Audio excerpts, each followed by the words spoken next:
You're listening to the We Are Libertarians Podcast Network. Find all of our shows at wearelibertarians.com. You're listening to the We Are Libertarians Network. Learn more at wearelibertarians.com.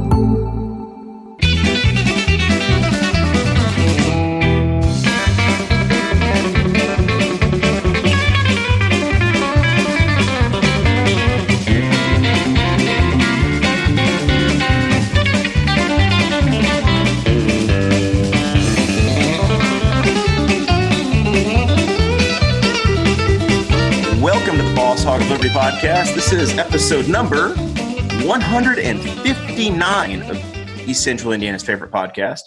I'm Jeremiah Morrell. Today we are joined by my forever co-host, Dakota Davis, and he's got a guest to introduce. That's right. Today's episode features Corey Murphy, who is the fearless leader of the Economic Development Corporation for Henry County and Newcastle, Indiana. We are going to be talking to Corey about, everything that has impacted all of our local businesses, really the whole economy in our local area and local areas all across the country and the world, and how that pertains to his job and what local officials are doing about it.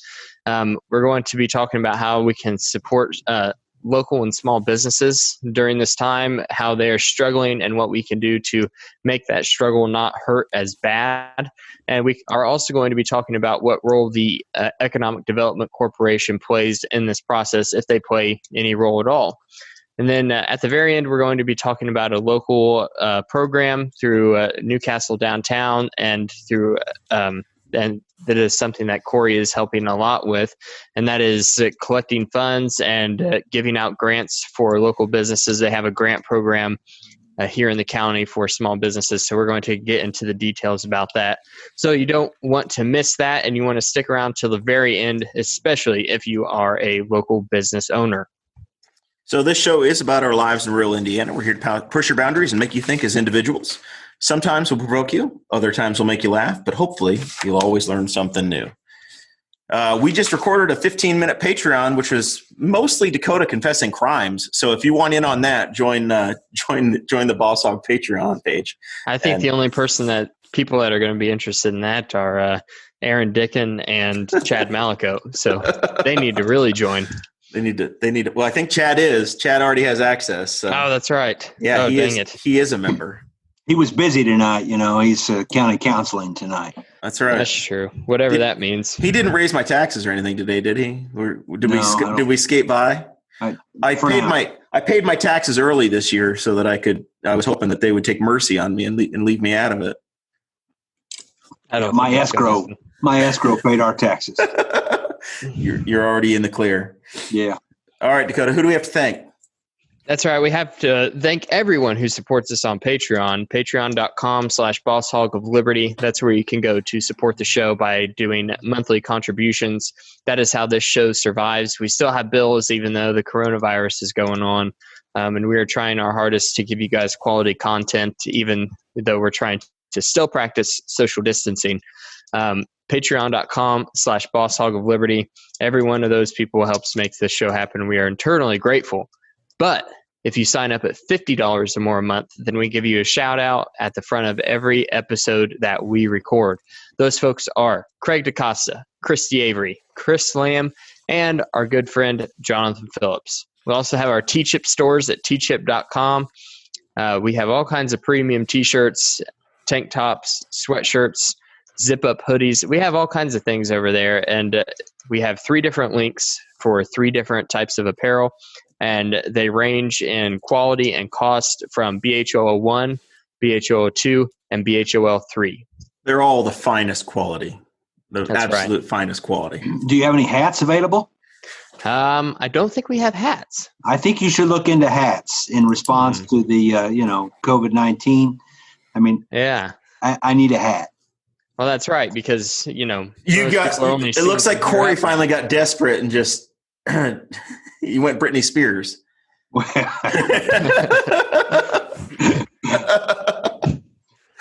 That seems fair.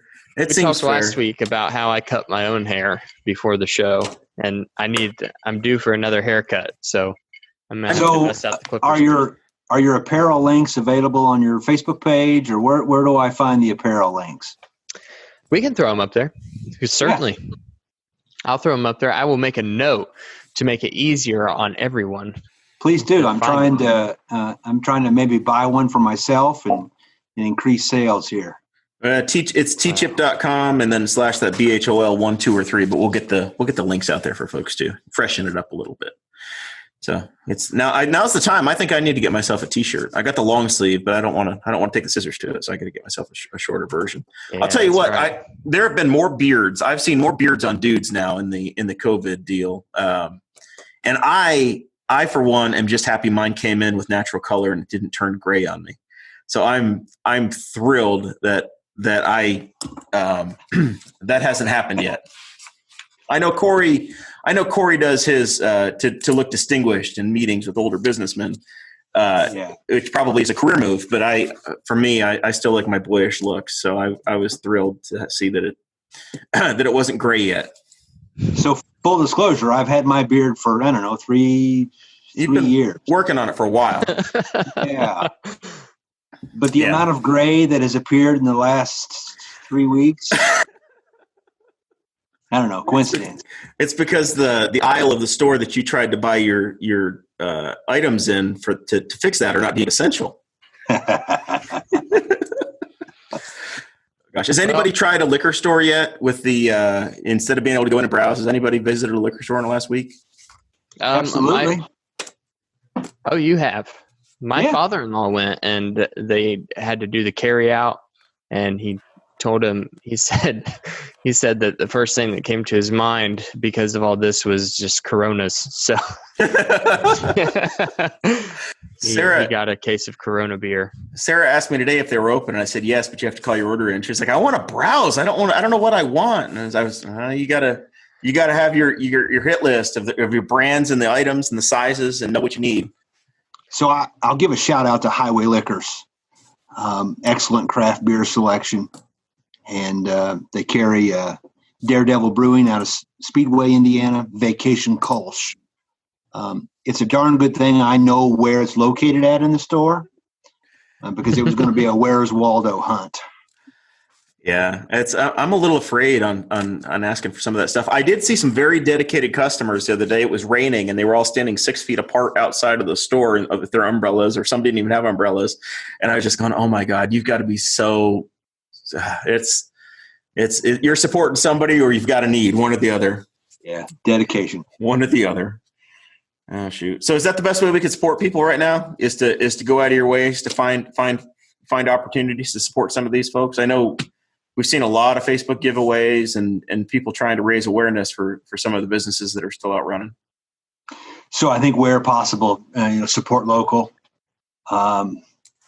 gift certificates online, and then, as you feel safe and want to go out, support local as much as possible. Yeah. I can tell for me, maybe it's just psychological, but last week the governor on Friday kind of started to talk about how things were reopening, and I felt a little bit more comfortable. I talked about it in the Patreon. I've been not really with other people as much, but I've definitely been out in businesses a little bit more and seen folks from a distance, seeing people in driveways and that kind of a deal, where it's been a more social week for me, and just in the nick of time getting in front of people. Yeah, so I think there's an opportunity for the business community in terms of how they enact the safety protocols and the cleanliness and then the marketing thereof. I think there's an opportunity for the market, for the free market, for consumers to reward that. Because even if, when the government opens us up, and I am not the government, and I don't make the decision on when we reopen, but whoever that is, I think there's an opportunity for because it doesn't matter what the government says. If the consumers don't feel safe, they're not going to go spend. If you're not comfortable with what's happening, you're just not going to go visit, right? Yes. So I think there's an opportunity there for businesses of all kinds to take a look at their processes, make appropriate changes, and then communicate that. And that will help them in this new normal. So and that's something your group has been working to kind of get the message out about, is to essentially be ready to reopen. So have your plan in place, and I assume folks have been talking with your group and some of the other, I think with the chamber as well, talking about how to be prepared and ways to get your business ready for whatever the next phase of opening is. Yeah, so we call it the not so fast, and it really has nothing to do when we reopen. Because I was going to say that not so fast is like, whoa, don't open, don't stop. You're going too fast. You're scaring the hell out of me. I saw that in the cover of the paper. I'm like, what the? No, you're crushing my soul, Corey. So we got your attention, and that was the point. But really, it's about encouraging business owners and managers to think about their processes and how they can operate in a new normal that includes social distancing, that includes maybe personal protective equipment, that includes, capacity limitations. I'm not a public health expert, so, there's my disclaimer for tonight's show. But I think maybe so for restaurants, for example, when in dining is allowed, when you can go in and sit down, maybe there's a limitation on capacity. Maybe there is additional sanitation done on the tables and the booths. Maybe there's some kind of plexiglass between the booths. Those are just, potential ideas. We have a webinar coming up on Tuesday, the 28th. You can go to our website at growinhenry.com. growinhenry.com and click on the not so fast, and you can register for the webinar. It's free, but we've got 4 experts that are going to speak, 2 from the healthcare side and 2 from the HR side. So our health department administrator, a representative from the hospital, and then 2 HR folks. And we're not going to have all the answers, but it's designed to stimulate thought, stimulate conversation, and help the business community here in Henry County adapt. So what are some, as you've been working with local business owners in the county, who do you think are some of the businesses around here that were hit hard by this, but maybe some people aren't thinking about? Like the restaurants and things, those are more obvious. Those we know because they're listed. But I know that this is far-reaching and more damaging than maybe some people think it is. So I think the what I'll call the personal services. So the salons, the barbershops, even the dentists, eye care. I mean, they have all basically been closed for the last, days are now months and weeks are now years. So the last 3 weeks, probably 4 weeks. And so I think even what we would view in previous downturns as recession proof are even hit by this health crisis. Right. Dentists. Well, and your spending habits are different. I know in my house, my spending habits are different. You're buying the necessities right now, and you're kind of trying to hold on to cash a little bit more and be careful because you just don't know what's coming. I know in my industry, a lot of our work is with government contracts, and things right now feel okay, but that a lot of the response that's being put in place is coming from budgets, and that's going to come from somewhere. So you don't know 3, 4, 5 months down the road if people are going to have to reprioritize some spending on the public side as well, and that's going to have a trickle down, and you start to tighten up and be a little bit more careful. So some, across the board, any luxury items, I think you're starting to just have a little bit of a concern, or I would, as to what's happening. Even the vet, going to the vet for your animals, those sorts of things. You're just, they're not seeing the the counts come through right now either. I know my dentist, he's in Muncie, but he's getting ready to start opening up again. And he said that they were basically going to be operating where you show up, you call them, you sit in your car, they take your temperature, they bring you in the office, you do your service, you go back outside. Yep. There is no longer going to be a waiting room. The waiting room is in your car outside. Yeah. So a lot of different changes coming. And those are the type of changes that we want, business owners in all kinds, all size, all sectors to begin to think about. Part of the reason for the Not So Fast campaign is that the capacity of the health department to respond to every single business individually, it just doesn't exist. And that is not a criticism of the health department. That's just reality. So we're trying to get an FAQ. We're trying to see themes. We're trying to aggregate information and be of best assistance to the business community as possible.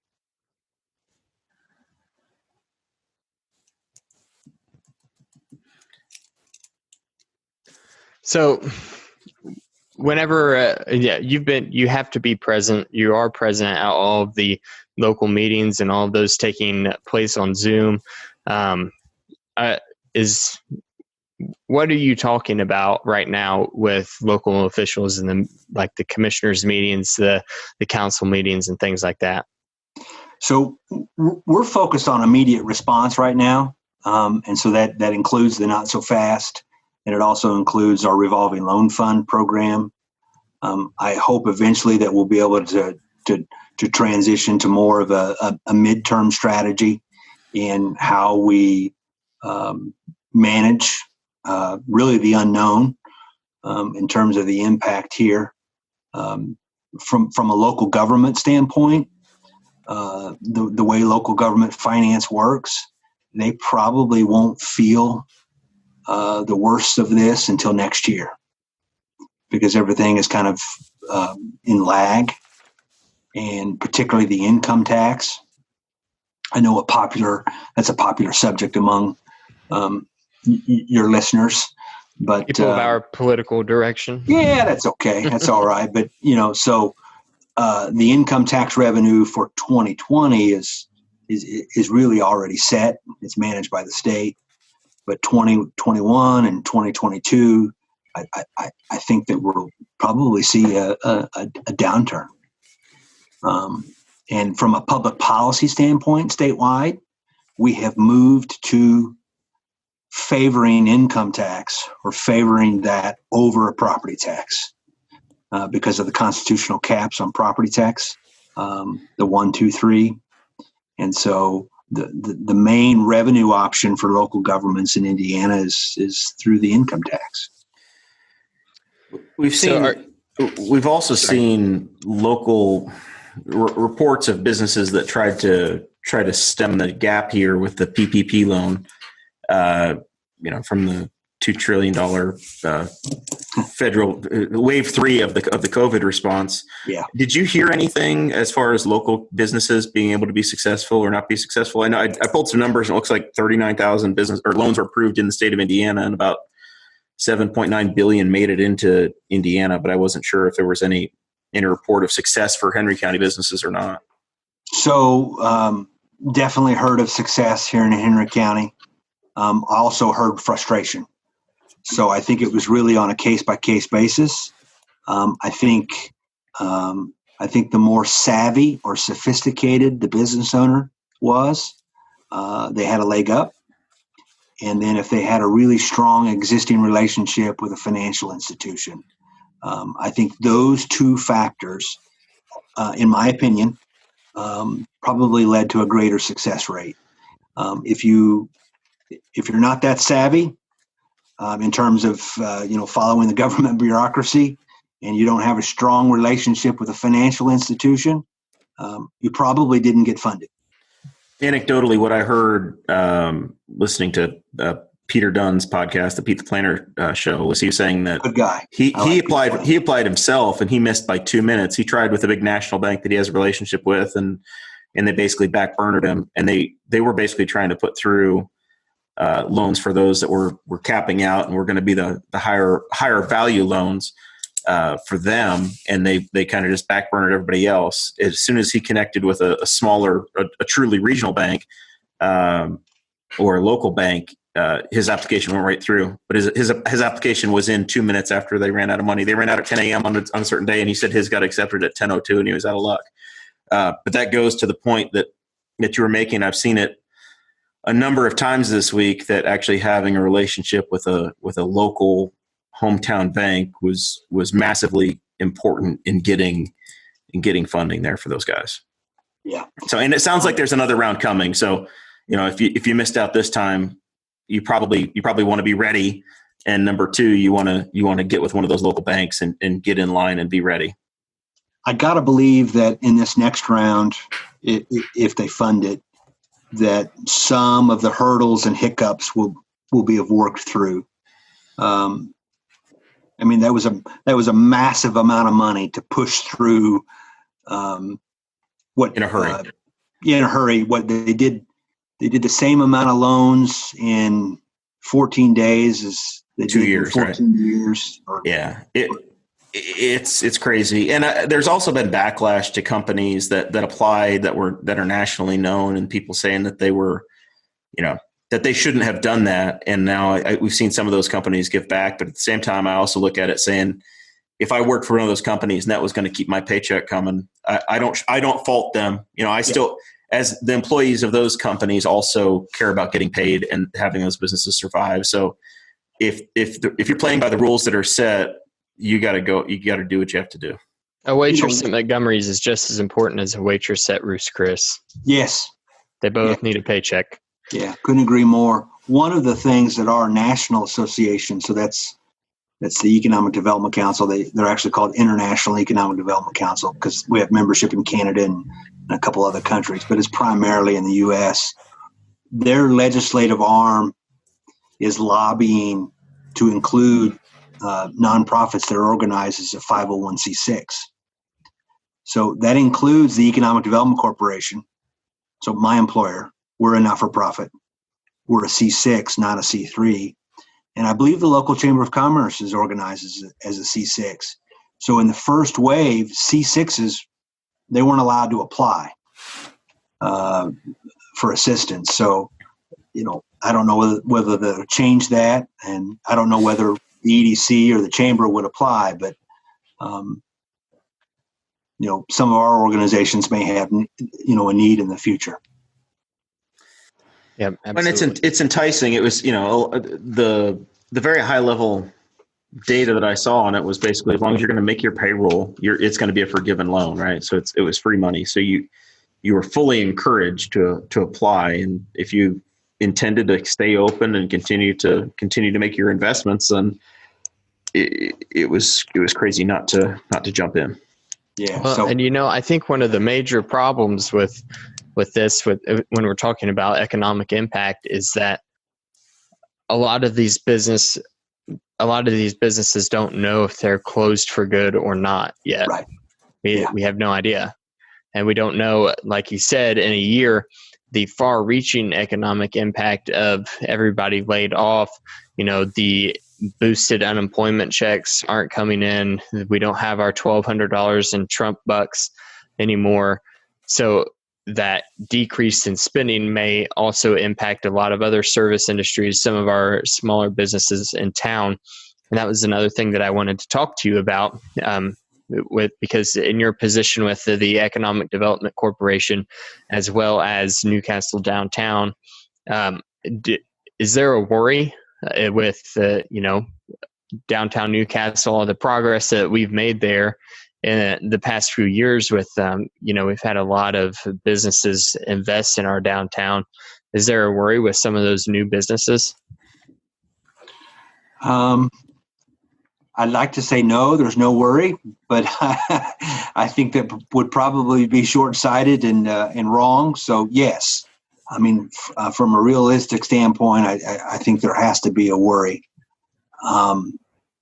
And that's why it's going to take the community at large, those that are able, to continue to order that takeout, to continue to order gift cards where possible. But on the business side of things, I think this is an opportunity that if you're not set up for e-commerce, if you're not set up with a strong website or a strong Facebook presence, now is the time to do that.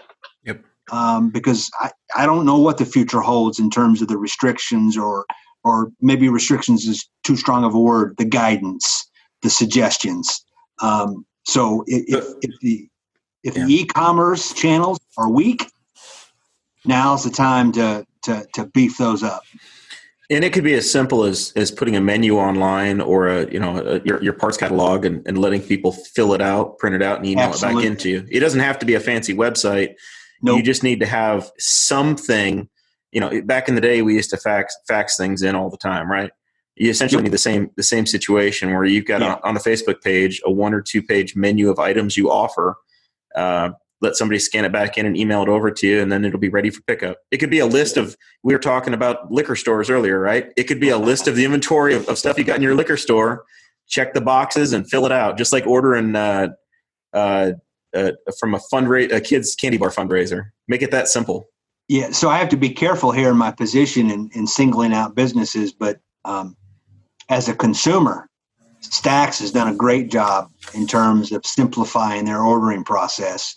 I mean, they went to a number, order number 1, order number 2, and they seem to have figured out the system, and really kind of maybe already had much of it in place prior to COVID-19. So, I mean, if I was making recommendations to a business owner, you got to your e-commerce channels. They got to be simple, but they also have to be robust at the same time. I had a nice conversation with Eli this afternoon, and he said, I've got more signs in yards than political candidates do at this point. It looks like Stax is running for office.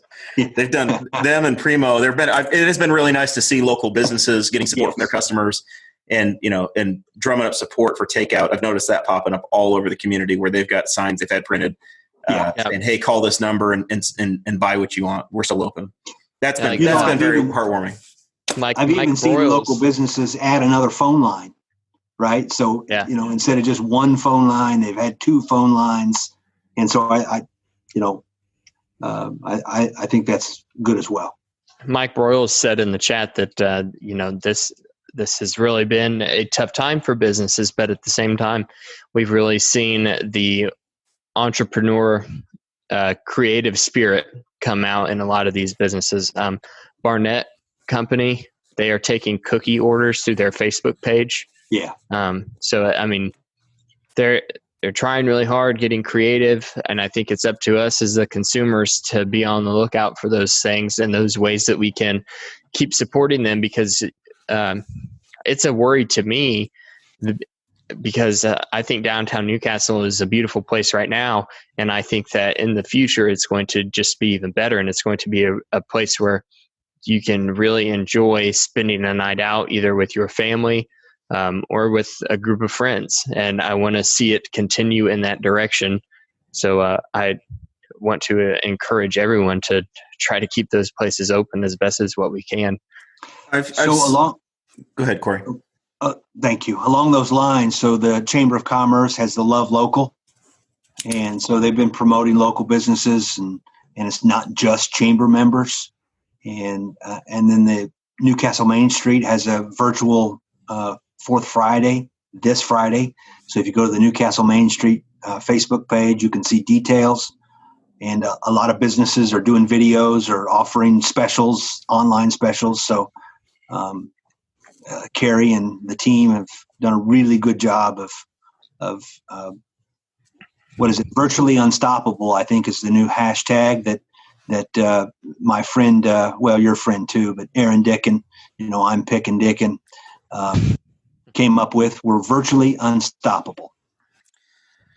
Another thing that I hope that we're getting to this point where PPE is a little bit more available, but as we start talking about opening up salons and barbershops and those sorts of businesses that are completely closed right now, hopefully those businesses are starting to get some guidance and ideas on what they need to have on the sanitation side to be ready as well. So once the governor and the commissioners open them up to start doing business again, they don't have any bottlenecks there as well. So it's probably wise for those industries to start start looking at what the best practices in other areas that are starting to open up. I know Georgia is opening those sort of facilities now, and there probably can be some lessons learned.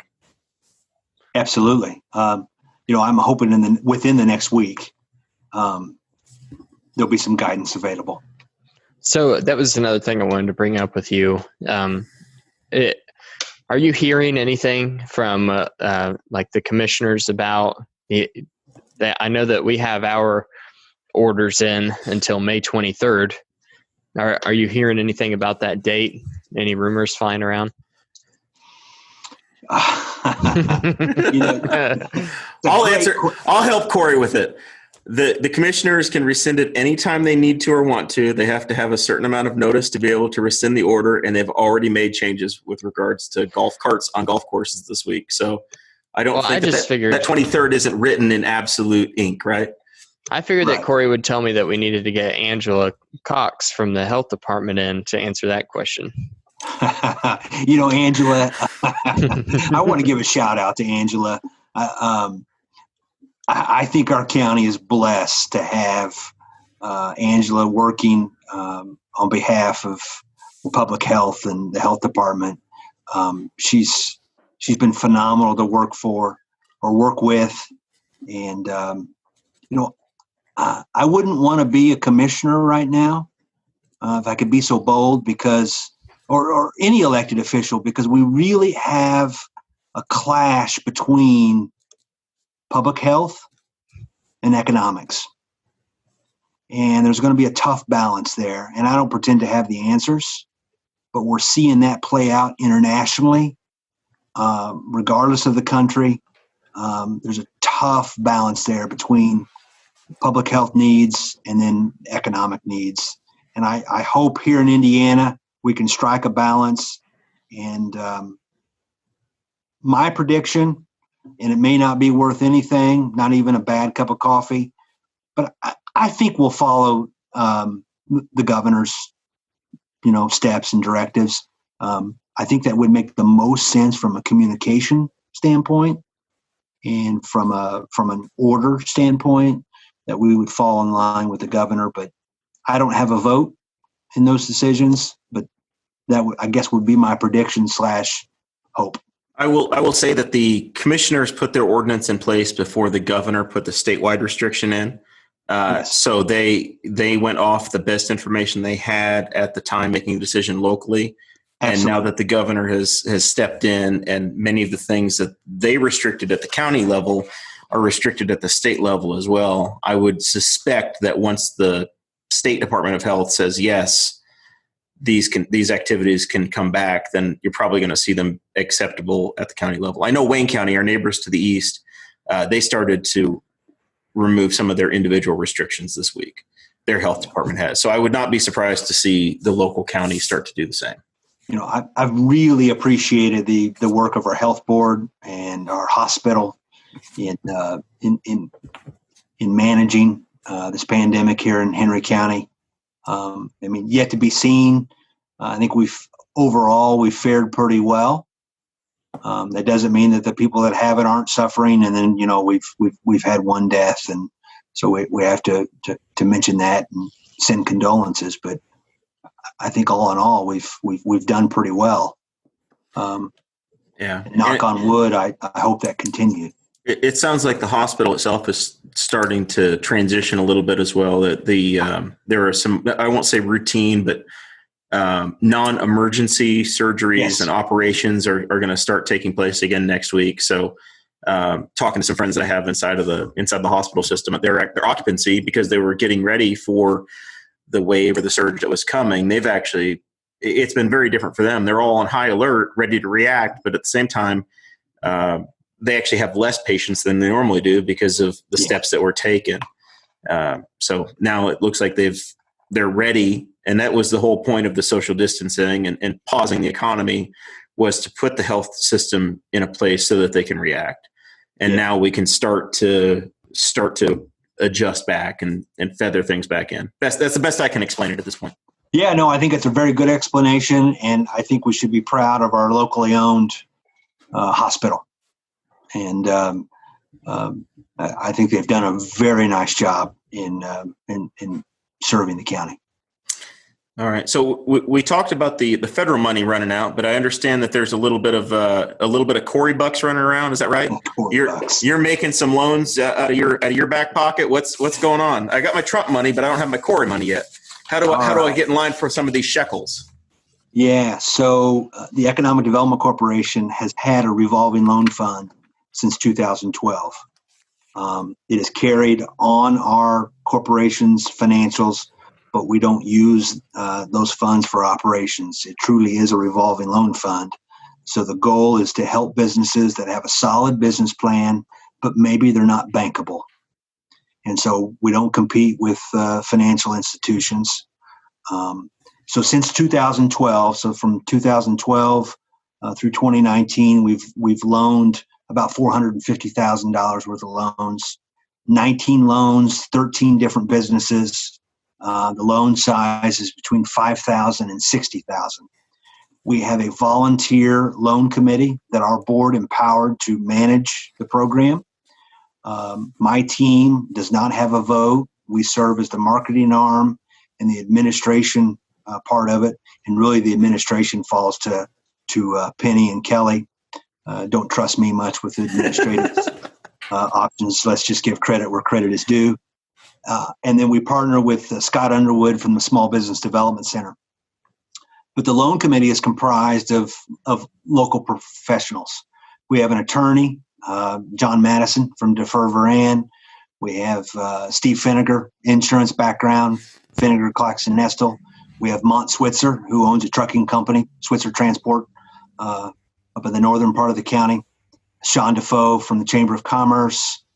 We have two bankers, Michelle Back from First Merchants, and then Bill Aitchison, the retired president of Citizen State Bank. So those 6 individuals on a volunteer basis, but using their professional background, decide who gets a loan with the technical assistance from the Small Business Development Advisor. This loan was created through 2 grants from the USDA. So this is all prior to COVID-19. So the pump was primed with the USDA grant 8 years ago. Yeah. So within the last 8 years, we've received 2 grants, matched it with local resources from the EDC budget. And so this fund and all the mechanism was already operating. On March 25th, I went to the revolving loan fund committee and I made a recommendation and I said, I think we need to pivot. I think we need to pivot fast and hard to create a program that's responsive to the businesses because of COVID-19. And so we did that. And so our loan program now is maximum loan is $7,000. The interest rate is between 3.5% up to 4.5%, fixed, no penalty for early payoff. That range allows a loan committee to kind of assess risk. And then so a low risk loan is going to have, 3.5%, a higher risk loan is going to be a higher rate. And then the applicant can only pay interest for 6 months. And then we want that to pay off in 24 months. So from March 25th to Good Friday, so less than 16 calendar days, we reviewed, processed, secured. So this is a loan, not a grant. So we use legal services, promissory notes, and collateral and all that. We fully funded 4 loans, the value of $24,000. We have about $30,000 in the fund now. And then in the last, this week, City of Newcastle allocated $28,000 to the fund, and the county council just allocated $20,000 to the fund. And then I'm in really good conversations with the town council president in Spiceland. I think Spiceland, Dakota. I think your friend there in Spiceland, his council is going to make a contribution possibly. He who shall not be named. The tyrant is going to get something right, huh? Yeah. And then imagine that, giving away more of my money. and then in really good conversations with the town of Middletown.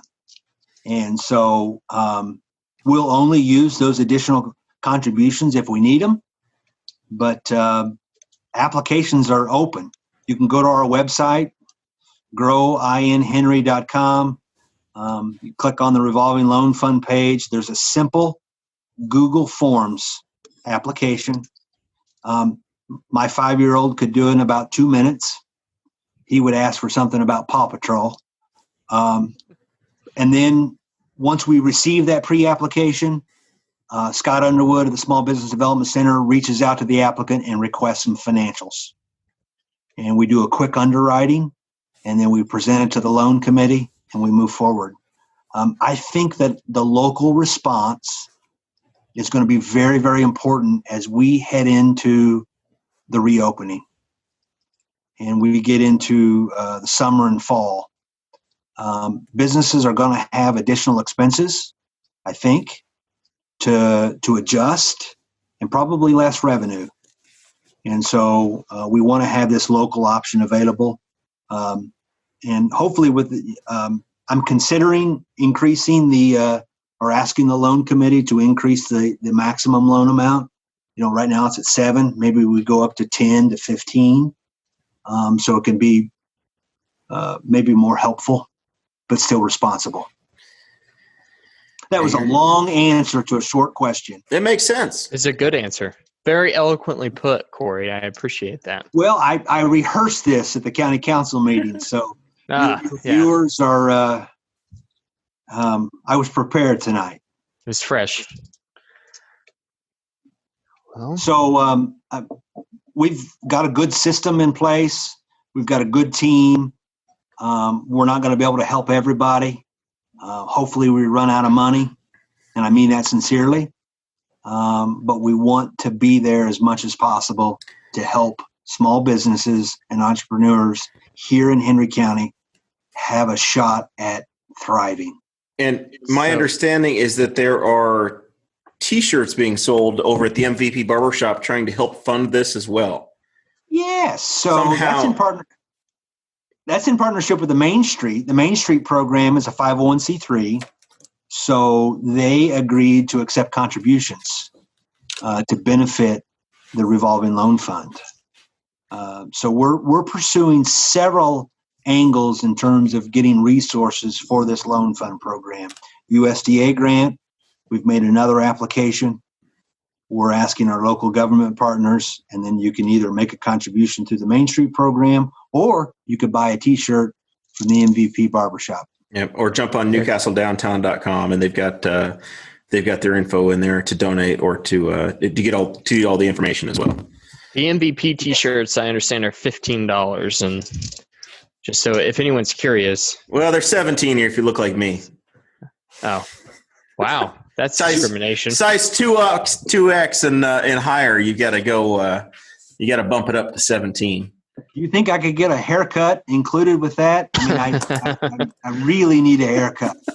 I don't think so, unless you want to get a visit paid to you by our friend Matt Pierce. Oh, the enforcement arm. I'm at 10 weeks, Corey. This is 10 weeks of junk up here, and I'll just put my hat back on. I don't know. I'm giving up. Do you think we're ever going to have to go back to wearing starch shirts and Dockers, Corey, or can we just dress like this for the rest of our existence? Yeah.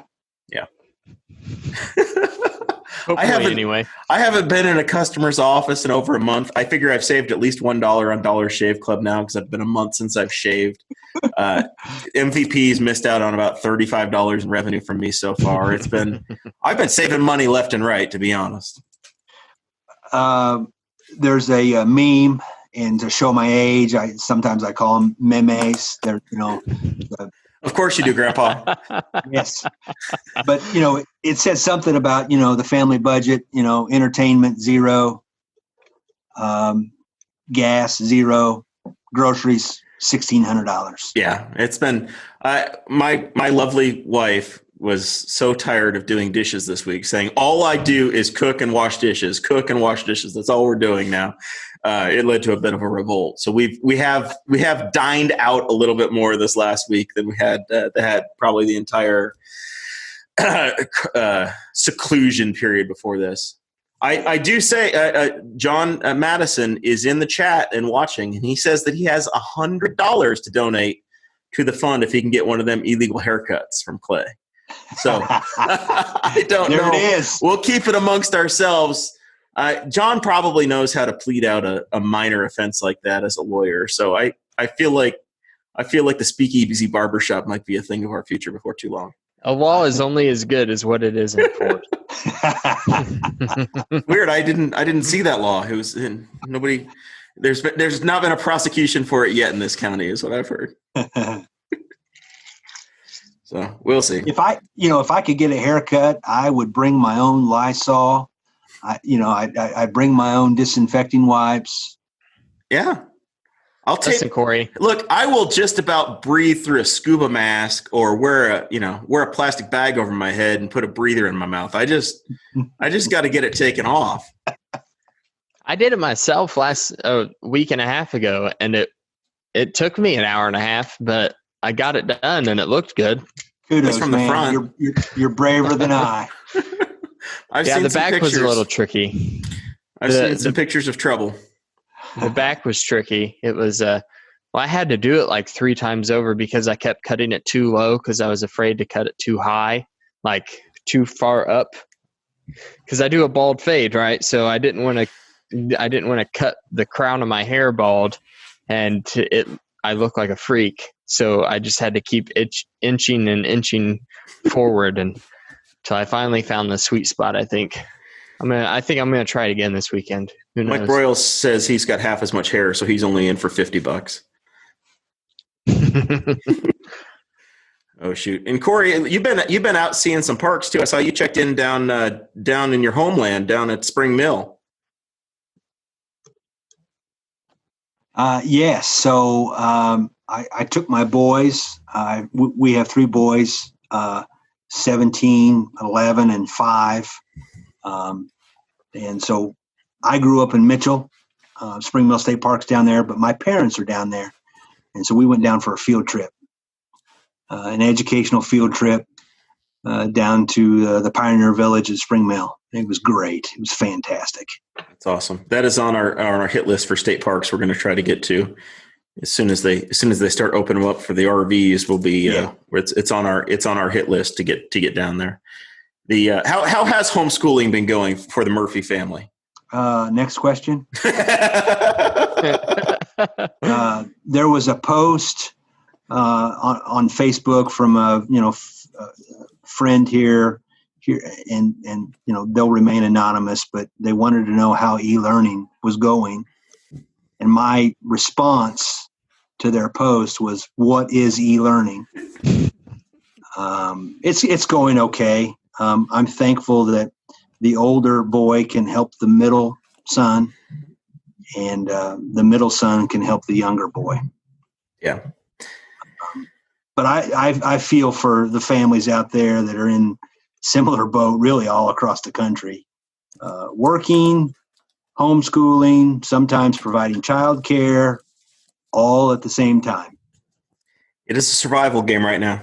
We're just getting We're getting through it all, and I gotta think there's going to be some forgiveness on from all of us as things get a little sideways. We'll figure it out. We're just getting through it together. I shudder to think, and probably shouldn't even go down this path, but I shudder to think what the fall, the next school year, you see some articles that are talking about whether they're going to go back or if they're going to go back. Obviously, I want them to make the best decision from a safety standpoint, but they have to go back, right? I mean, they just have to go back. This cannot continue forever, right? We got to figure something out. Let's be really honest. I'm thankful for a strong internet connection. I'm blessed.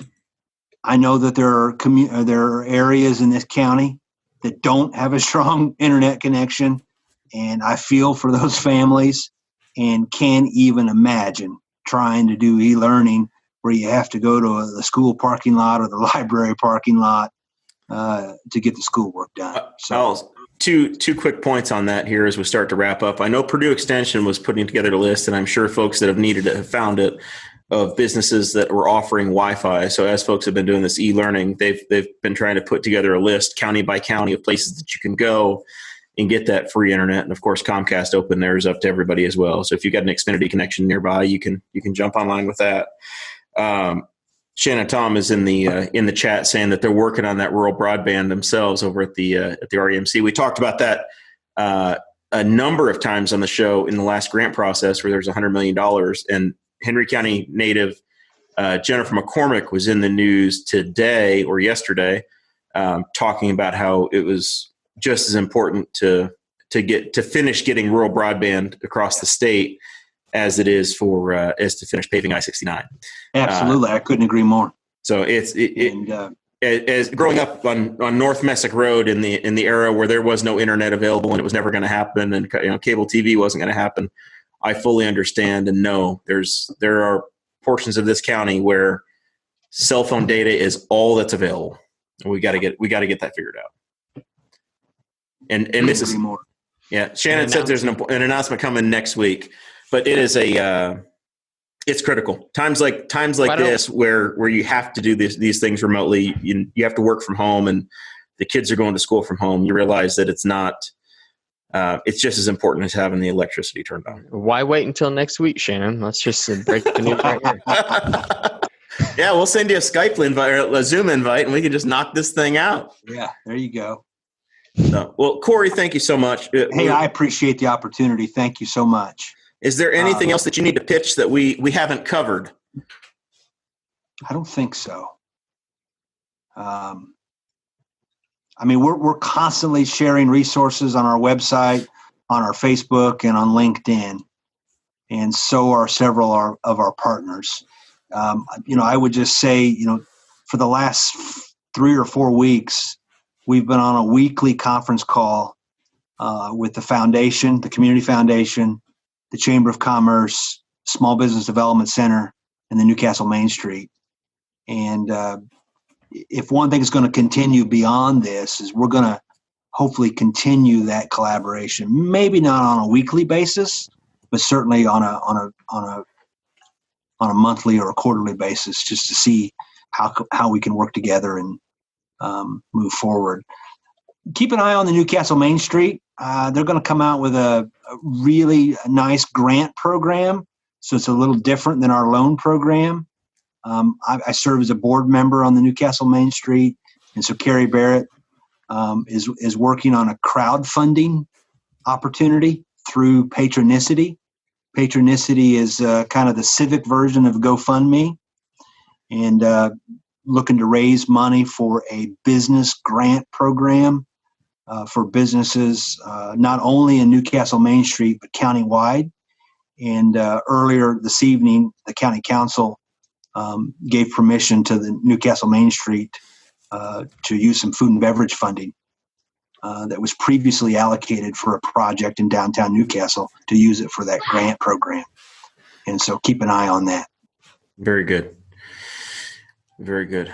All right, man. Thank you so much, Dakota. Hey, thank you. Have you got anything else that we need to knock out here? I forgot talking about local businesses. My final thoughts. Our local florists are open right now doing deliveries. So I found that out yesterday. I bought Audrey some flowers. It's a good time to get your wife some flowers. Has she gotten them yet, or is this the announcement? No, they got them. She got them today. So it was a surprise. You have no excuse right now. I mean, you can't get out. You can't pay for a haircut right now. So you got a little extra cash jingling around in your pocket. Make good use of it and support a local business that might be struggling right now.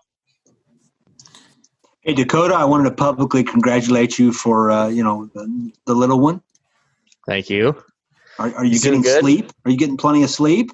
Listen, one of the reasons that I needed to buy Audrey some flowers is because she's been an absolute champion. I tell her that she can wake me up in the middle of the night if she needs some help, and she knows that my job has an inherent risk to it, and there's some danger there. And she does a great job of making sure that I get rest at night.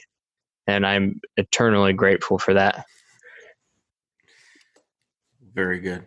All right. Well, I think I'll say that we are, I don't know if it'll be next week, but we are getting very close to starting to get some normalcy around here as well. We're waiting on a few more things to happen and maybe get back in studio. And then our intention is to start inviting candidates on and continuing the candidate series on this program. The primary obviously got pushed back to June, but oh man, it'll be a nice respite just to talk to candidates about how they're going to raise my taxes instead of going through this COVID stuff. So hopefully soon we can transition into that and bring you that. That's one of our signature items on the show. Developing those relationships with your officials and introducing you to them and seeing who they are and helping you all make some decisions and understand how local government works. With that, everybody stay safe. And you just about made it through another week. We'll see y'all next Thursday. Thank you. Thank you for listening to the Boss Hog of Liberty, which is part of the We Are Libertarians Network. I am Chris Spangle, and I am the founder of this network, and I invite you to listen to all of our shows, which you can find at wearelibertarians.com or by searching for these in your podcatcher. The flagship show is the We Are Libertarians podcast, where we apply libertarian principles to current events. The Brian Nichols Show is a conversation amongst Republicans, Democrats, Libertarians, Independents, as they talk about what is happening in the news. And we have many other podcasts like The Chris Spangle Show, Upward, The Cost, Raw Audio Politics, Miranda's World, and Tad Talk, which is quite a ride. So check all of these out. Go to wearelibertarians.com and you can check out all of our great podcasts. Thanks for listening. Thank you for listening to the We Are Libertarians Network. Get our other shows at wearelibertarians.com.